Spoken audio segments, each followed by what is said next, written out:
Salam kerahiman. Kali ini kita bertemu dengan tema yang berbeda. Saya ingin cerita tentang riwayat hidup Santa Faustina. Mulai dari dia lahir, masa kecil, masa dia bekerja sebagai pembantu rumah tangga, dia masuk biara, selama dia di biara, apa yang dialami juga termasuk pertemuan, pernyataan, vision yang dia alami, di mana Yesus datang, Yesus meminta Faustina untuk melakukan ini dan itu, dan juga apa janji-janji Yesus, sampai akhirnya dia meninggal, dia diangkat sebagai beata, orang kudus, dan pada tahun 2000, tepatnya 30 April 2000, dia dikanonisasi, diangkat sebagai Santa di milenium yang baru oleh Bapak Paus Yohanes Paulus II. Juga saya mau cerita tentang beberapa tempat yang saya dan Haryanto pernah kunjungan ke sana, yaitu pada tahun 2007 bersama rombongan Pater Robi Wawor, ikut tur ya, Stella Tour. Setelah itu tahun 2009 saya dan Haryanto pergi lagi ke sana mengunjungi tempat-tempat yang ada banyak kaitannya dengan Suster Faustina.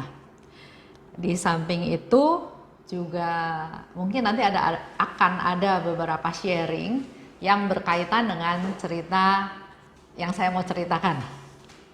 Harapan saya kita menjadi lebih tahu siapa Suster Faustina. Mungkin ada yang nebak-nebak ya, Suster Faustina itu siapa, tinggalnya di mana, terus bagaimana ceritanya bisa dipilih Tuhan Yesus sebagai Rasul Kerahiman. Jadi saya mau cerita tentang kehidupannya, tentang misinya. Misinya adalah berbelas kasih. Dan juga pesan-pesan dan janji-janji Yesus tadi ya. Terus saya juga ingin cerita, mungkin mengingat kembali buat teman-teman, khususnya para devosan kerahiman yang sudah pernah ke sana. Mungkin bersamaan dengan saya tahun 2007 atau sebelumnya atau sesudahnya, mengingat kembali, mengenang kembali perjalanan ziarah kita ke sana. Juga buat teman-teman yang barangkali punya niat ke sana, tapi belum bisa ke sana antara lain karena corona. Biar cerita ini boleh menjadi masukan, boleh menjadi tambahan informasi, supaya pada waktu kita ke sana bisa mengunjungi tempat-tempat yang perlu dikunjungi, dan terutama kita tahu ceritanya, tahu sejarahnya mengenai tempat-tempat tersebut. Dan juga buat teman-teman yang belum ke sana atau yang tidak bisa ke sana, ada banyak halangan ya, masalah kesehatan, masalah keuangan, masalah waktu. Ada teman juga yang ingin pergi. Waktu itu ceritanya tahun 2000, mau pergi ke Israel. Dia antara iya tidak, artinya akhirnya nggak pergi. Dan ternyata baru 10 tahun kemudian, yaitu tahun 2010, dia bisa pergi ke sana. Jadi ada banyak halangan, banyak pikiran, banyak hal ya. Nah, saya cerita ini tujuannya juga supaya yang ragu-ragu, ayo punya niat, punya keinginan, punya interest, punya hati terutama ya, untuk datang ke sana. Karena pernah juga ada teman yang secara ekonomi harusnya dia nggak mampu pergi ke sana, tapi ternyata bisa pergi ke Lourdes, bisa pergi ke Fatima, bisa pergi ke Roma. Mujizat terjadi. Jadi yang penting punya niat dulu. Dan buat mereka yang memang tidak bisa pergi ke sana, saya harap juga cerita ini bisa menjadi suatu ziarah batin. Seolah-olah ada di sana, bisa mengikuti tahap demi tahap ceritanya, sehingga bisa sungguh-sungguh merasakan suatu ziarah. Tujuannya terutama saya ingin supaya devosi kerahiman ilahi atau tentang kerahiman ilahi ini semakin dikenal, semakin menyebar. Seperti juga permintaan Tuhan Yesus kepada Santa Faustina ya. Sekarang aku mengutus engkau membawa kerahimanku kepada umat manusia di seluruh dunia. Itu ada di BHF 1588. Sekarang aku ingin mengutus engkau membawa kerahimanku kepada umat manusia di seluruh dunia. Suster Faustina sudah meninggal, sudah menjadi santa. Ini menjadi tugas kita semua sekarang, khususnya para devosan kerahiman, untuk membawa kerahiman Tuhan kepada seluruh umat manusia, khususnya orang-orang ada di sekitar kita, orang-orang yang kita kasihi, orang-orang yang kita ingat, sampai ke seluruh dunia. Kita nggak tahu apa rencana Tuhan. Baik ya, ini cerita akan dibagi-bagi, mungkin akan menjadi beberapa sesi karena ceritanya cukup panjang. Tapi saya harap Bapak Ibu para devosan bisa menikmati cerita ini. Kita mulai ya, cerita tentang Suster Faustina yang sekarang sudah menjadi Santa Maria Faustina. Kita sebut dia sebagai pelayan Tuhan, Rasul Kerahiman Ilahi, Suster Maria Faustina. Dia lahir di kota Głogowicz. Saya hanya katakan seperti apa yang saya baca, karena kalau orang Polandianya yang baca pasti beda cara bacanya. Dia lahir di kota Głogowicz. Jadi kalau mau lihat di peta Polandia sekarang, bahkan tidak ada lagi nama Głogowicz di peta Polandia. Głogowicz itu bukan suatu kota, tapi suatu desa kecil. Bahkan sekarang sudah tidak ada di peta karena sudah gabung dalam satu daerah yang namanya Świnice Warci. Kalau kita lihat lokasi dari Głogowicz tersebut, itu persis ada di tengah-tengah negara Polandia. Jadi disebut jantung Polandia atau sentral pusat dari negara Polandia. Suster Faustina punya ayah namanya Stanislaus Kowalski. Dia lahir tanggal 6 Mei 1868 dan meninggal pada tahun 1946. Ibunya bernama Mariana Babel, lahir 8 Maret 1875, meninggal 1965. Stanislaus dan Mariana menikah pada 28 Oktober 1892 dan setelah menikah mereka tinggal di desa Głogowicz. Kalau kita dengar nama Głogowicz, itu katanya diambil dari kata glok. Glok itu adalah ilalang, semak berduri. Tapi di antara ilalang dan semak berduri itu tumbuh bunga-bunga kecil berwarna pink, berwarna putih, dan harum baunya. Kalau diteliti lebih lanjut, nama itu nggak ada artinya sebetulnya, ya. Tapi kalau kita renungkan secara rohani, artinya ada bunga mekar yang mewangi dari ilalang semak berduri yang tumbuh, yang keluar dari desa yang sangat sederhana ini. Kalau kita ke sana, ke desa Głogowicz itu, saya dan Haryanto pergi ke sana naik taksi dari Krakow. Dari Krakow bicara sama suster Bunda Maria Kerahiman, kita mau ke sana. Jadi suster itu membantu mencarikan taksi, supir taksi, kita charter taksinya seharian dari Krakow ke Głogowicz. Nah, dalam perjalanan itu, sebelum sampai Głogowicz, daerah yang besarnya itu disebut Świnice Warci. Dari Świnice Warci ini, kalau ke Głogowicz kurang lebih 3 km. Sepanjang perjalanan dari Świnice Warci ke Głogowicz itu sepi, karena memang desa ya, waktu itu kita tahun 2009, sepi, nggak ketemu sama siapa-siapa juga waktu naik taksi. hamparannya kiri kanan, hamparan pasir, kadang-kadang ada hutan, dan juga ada rumpun pepohonan. Jadi betul-betul masuk ke desa, sepi.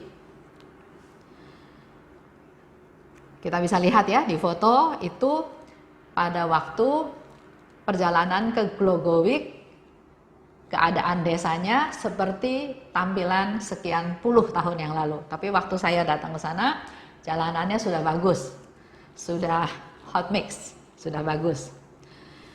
Desa itu tanahnya nggak subur, hanya bisa tumbuh, yang bisa tumbuh di sana itu hanya kentang dan rie. Rie itu sejenis gandum hitam. Dan selain itu, mata pencaharian penduduk di sana memelihara sapi. Di sana banyak rerumputan di mana sapi bisa mencari makan. Nah, waktu kita sampai sana, rumah yang satu dengan rumah yang lain itu berjauhan, ya. Itu tahun 2007. Apalagi waktu zamannya Suster Faustina tahun 1900-an. Pasti lebih sepi lagi, rumahnya lebih jauh-jauh lagi. Rumahnya tidak berdekatan satu dengan yang lain, dan rumah Faustina itu ternyata ada di pinggir jalan. Nanti Bapak Ibu bisa lihat rumah aslinya, foto aslinya, dan foto waktu kita datang tahun 2009. Rumahnya sampai kita datang waktu itu masih berdinding batu, lantainya masih tanah. Jadi berdasarkan penjelasan daripada suster yang ketemu kita di sana, dia jelaskan bahwa dinding rumahnya masih asli, begitu pula dengan lantainya terdiri dari tanah. Rumahnya hanya terdiri dari 2 ruangan, sebelah kiri dan sebelah kanan. Sebelah kiri ruang makan, ruang tidur, dan ruang untuk berdoa. Satu ruangan itu ya, fungsinya untuk 3 hal tersebut. Sedangkan sisi sebelah kanan untuk jadi dapur dan untuk jadi tempat kerja papahnya Suster Faustina sebagai tukang kayu. Itu ada foto, tepat fotonya rumah Suster Faustina yang ada di pinggir jalan. Kemudian ada foto di mana Haryanto dan suster yang menemani kami datang. Kita ada di depan pintu rumah. Dan kebetulan kita bisa ketemu dengan salah satu keponakan dari Suster Faustina. Kita foto juga di depan pintu rumah, dan dia yang dikasih tugas untuk mengurus rumah dan taman yang ada di sekitar rumah tersebut. Kami juga foto di belakang rumah. Jadi rumahnya di depan berhadap jalan, tapi di belakang rumahnya itu ada semacam tanah lapang yang untuk dipakai untuk memberi makan sapi-sapi. Di situ saya bisa foto dan Haryanto. Saya tampilkan juga foto aslinya, foto lamanya, ya. Kemudian di dalam ruangan yang tadi saya sebutkan, sebelah satu sisi lagi terdiri dari dapur dan ruang kerja dari Stanislaus. Di situ terlihat saya lagi ngobrol sama suster, dan suster sedang menjelaskan barang-barang, perabot-perabot yang ada di rumah tersebut.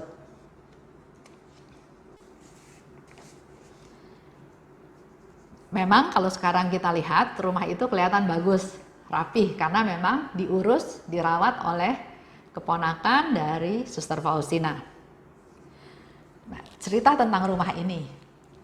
Jadi itu rumah tinggal dari keluarganya Suster Faustina dengan ayah, ibu, dan mereka 10 saudara, tapi 2 meninggal pada waktu bayi.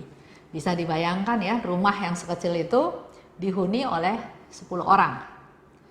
Mereka memang keluarga miskin, tapi setelah Suster Faustina diproses menjadi beata dan selanjutnya, maka keluarga sederhana ini, keluarganya Suster Faustina, menyumbangkan rumah tersebut kepada pemerintah untuk dipakai sebagai bukti, sebagai, ya kalau kita mau datang, seperti saya dan Haryanto datang ke sana, saya bisa sungguh-sungguh masuk, merasakan Itu rumahnya Suster Faustina, dan memang betul-betul itu rumahnya. Jadi dari sisi dinding, atap, lantai nggak ada perubahan. Yang ada perubahan adalah perabotnya. Karena ternyata pada waktu rumah ini disumbangkan ke pemerintah, keluarga Faustina itu merasa malu sekali karena mereka miskin, sangat miskin. Jadi waktu rumahnya mau disumbangkan, perabot rumahnya dibakar, dibuang. Mungkin mereka anggap begitu jelek, lapuk ya, jadi hanya rumahnya yang dipersembahkan kepada pemerintah. Nah, tetangganya merasa ingin menyumbang, ingin memberikan perabot-perabot yang ada pada zamannya Suster Faustina hidup. Jadi kalau kita nanti suatu hari ke sana lagi, masuk ke rumahnya Faustina, di sana banyak perabot, itu adalah perabot yang memang ada di zamannya Suster Faustina tahun 1900-an, tapi bukan milik keluarganya Faustina. Itu adalah sumbangan dari warga-warga, dari tetangga yang punya furniture, kursi, meja di zamannya Suster Faustina. Dan kita juga tahu kalau kita datang ke sana, di dinding rumahnya itu juga ada cerita siapa Suster Faustina. Bahkan di sana ditempel KTP, identity card-nya Suster Faustina ya, ada di sana. Juga ada tulisan tangannya dan ada cerita tentang Suster Faustina. Itu semua kita bisa lihat. Jadi kalau misalnya Bapak Ibu rencana ke sana, sempatkan pergi ke sana. Itu bukan daerah turis, bukan, tapi kita sebagai devosan perlu datang ke sana. Kita lanjut ya. Di dalam rumah itu hanya ada dua jendela yang besar. Nah, salah satu jendela itu suster juga jelaskan dipakai oleh Faustina untuk memberi makan sapinya. Nanti kita akan sampai ke cerita tersebut ya. Jadi suster waktu kita datang juga suster menjelaskan ini salah satu jendela yang dipakai oleh Suster Faustina untuk keluar rumah, untuk tidak mengganggu orang rumahnya. Dia keluar lewat jendela. Kalau diperhatikan, di sana ada satu papan yang tadi saya katakan ya, identity card-nya. Kalau kita sebut sekarang KTP-nya ya. Itu waktu Suster Faustina berumur 26 tahun. Di sana dikatakan mukanya oval, matanya grey, rambutnya blonde, pekerjaannya biarawati. Dokumen itu dicatat memakai bahasa Rusia karena pada waktu itu Polandia dikuasai oleh Rusia. Kita balik ya, sekarang cerita ke orang tuanya Suster Faustina. Mereka menikah, Stanislaus menikah dengan Mariana ini selama 9 tahun, tapi mereka nggak dikasih anak, nggak dikaruniai seorang anak pun. Mariana berdoa sungguh-sungguh, begitu pula dengan ibunya Mariana ya, berdoa sungguh-sungguh, terus berdoa. Bahkan di sana dikatakan doanya itu begitu sungguh-sungguh, begitu intens, begitu serius, sampai dikatakan doanya itu menyerbu surga. Mereka yakin bahwa Tuhan akan memberkati pernikahan Mariana dan Stanislaus ini dengan banyak anak-anak. Terus itu berdoa terus ya. Padahal sudah sampai 9 tahun pernikahannya, belum dikaruniai anak. Tapi ternyata tahun 1901 doanya terjawab. Jadi Mariana ini setelah berjuang 3 hari, bahkan sampai hampir merenggut nyawanya, akhirnya lahir anak yang pertama, namanya Josephine. 2 tahun kemudian lahirlah anak yang kedua. Itu pun complicated ya. Dengan sangat susah payah, akhirnya Mariana melahirkan anak yang kedua. Itu pun membahayakan jiwanya. Nah, waktu kehamilan yang ketiga, Mariana khawatir. Dia khawatir, bagaimana ini? Kalau ternyata kelahirannya juga sama seperti kelahiran yang pertama dan kelahiran yang kedua. Tapi surprise, ternyata bayi yang ketiga lahir dengan lancar, tanpa komplikasi apa-apa. Bayi ketiga lahir pada tanggal 25 Agustus 1905. 25 Agustus 1905.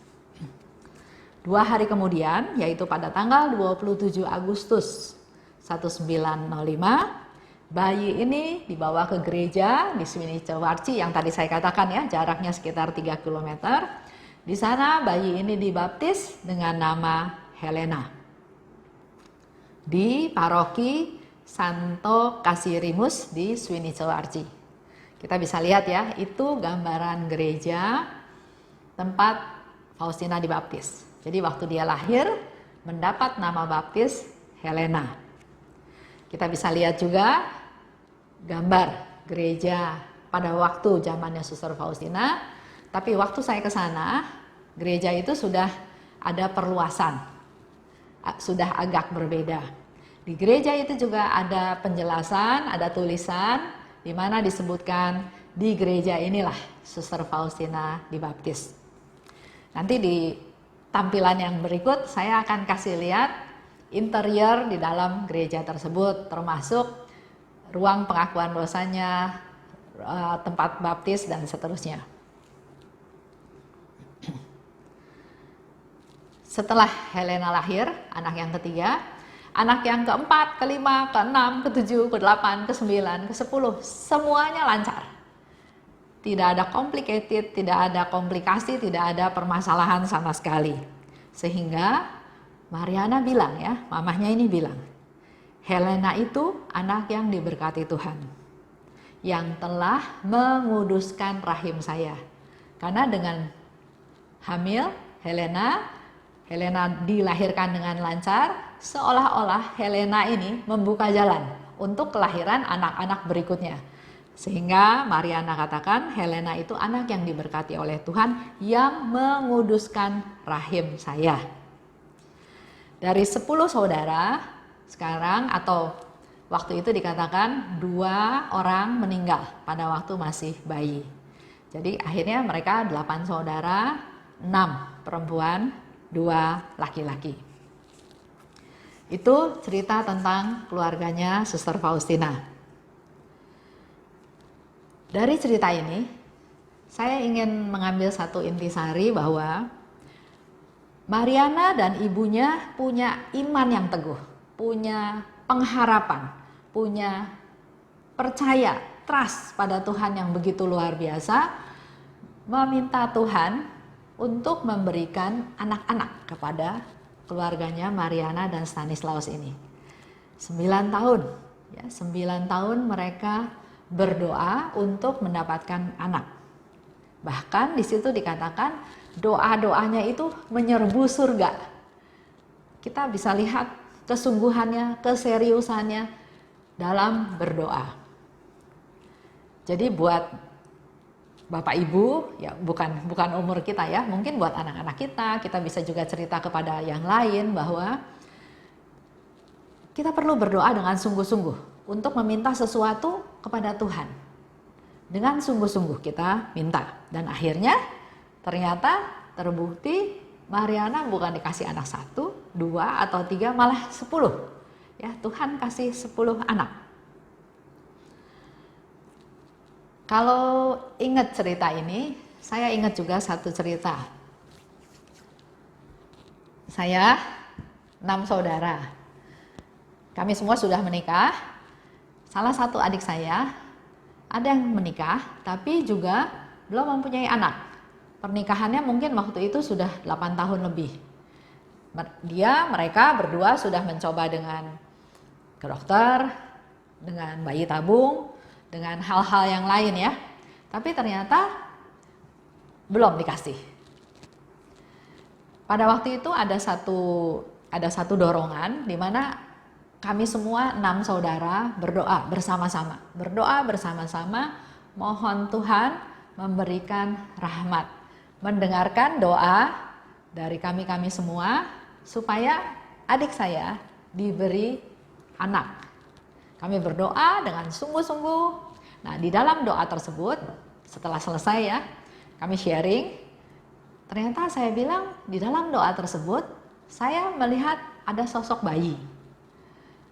Saya juga nggak tahu, tapi sepertinya dikasih penglihatan ada bayi. Ya sudah, selesai ceritanya. Adik saya pergi ke dokter. Ada yang rekomen pergi ke dokter ini. Mereka berdua pergi ke dokter. Ternyata 1 bulan kemudian hamil istrinya. Wah, kita semua senang sekali. Dan pergi lagi ke dokter itu untuk berterima kasih kepada dokter karena dengan penanganan dokter ternyata adik ipar saya mengandung. Tapi dokter ini luar biasa jujur. Dokter itu bilang, itu bukan kerja saya. Saya belum kasih kamu apa-apa. Kita baru ketemu, baru konsultasi. Saya belum kasih obat, belum kasih vitamin, belum kasih apa-apa. Jadi kehamilan ini murni karena mujizat. Murni karena belas kasih Tuhan. Ya. Jadi pada waktu adik saya cerita sama kita semua juga jadi surprise bahwa nggak ada yang mustahil buat Tuhan. Kita memang sempat menyesal, kenapa doanya baru setelah 8 tahun kemudian? Kenapa nggak doanya setahun, 2 tahun, 3 tahun yang lalu? Tapi ternyata di situ membuktikan lagi bahwa dengan doa yang sungguh-sungguh, minta Tuhan beri yang terbaik, dan Tuhan dengarkan doa tersebut, dan ternyata adik ipar saya hamil. Sekarang anaknya mungkin sudah umur 17-18 tahun. Itu sedikit cerita saya ingin sharing buat teman-teman semua juga. Tolong kasih tahu teman yang lain. Doa itu besar kuasanya. Dengan kesungguhan, dengan kerendahan hati, dengan ketidakberdayaan, dengan sungguh-sungguh minta belas kasih Tuhan. Dan sedikit saya mau kasih tahu, ada banyak juga ya yang pergi bayi tabung. Pernah saya ikut seminar sama salah satu romo, ternyata bayi tabung itu bukan sesuatu yang dianjurkan oleh gereja Katolik. Jadi buat pasangan muda yang belum mempunyai anak, coba konsultasi dengan romo, dengan yang lebih mengerti, karena sebaiknya jangan bayi tabung. Oke, lanjut ya.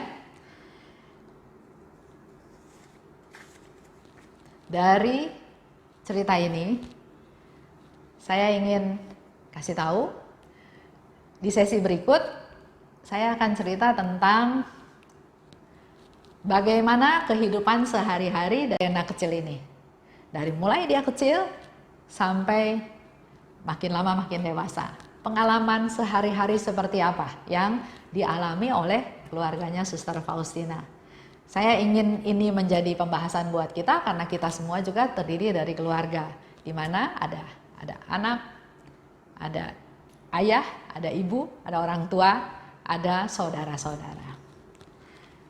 Baik, itu aja sampai hari ini. Kita akan ketemu di sesi berikutnya. Salam kerahiman.